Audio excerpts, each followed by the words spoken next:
Di ba kumakapit sa kamay once na inayos mo yung buhok mo? Comment from Marcos. What's up guys? Welcome to Reviews by Ronan. So this is the topic hair building fiber powder na ginagamit natin sa hair, and this is yung sprayer niya. So to answer you Sir Marcos, let's try it.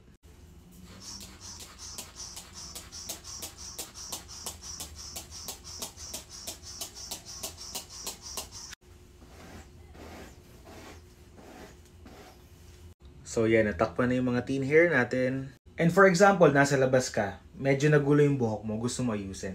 So this is my hand right now. Yan. So hindi siya sumasama.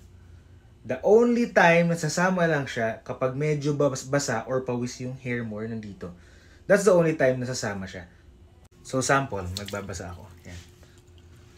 So try natin. Yan, sumasama siya. So, tatanungin mo ako, Sir, paano kapag umulan and then hinawakan ko yung hair mo? So, wag mo nga hawakan yung hair mo kapag umuulan or nabasa kasi talagang kakapit yung topic. Kaya hindi advisable na gumamit ka ng topic and then mag-swimming ka tapos hawakan mo.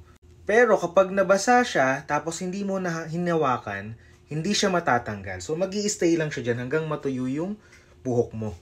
If ever na hindi talaga may iwasan mabasa or pagpapawisan ka ng sobra, much better if you will use hairspray. So, may nagtanong sa akin ng hairspray, anong brand daw.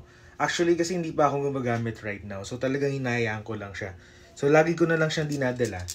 Kahit sa CR, nagre-retouch ako pagka nasa malls or nasa meeting. So, okay lang yun. Kasi, paglabas naman yun is super clear na. So, kaya lagi ako may brush para ito ang ginagamit ko at kasya siya sa bag. Portable siya. So, I hope I answered your question. That's all for now.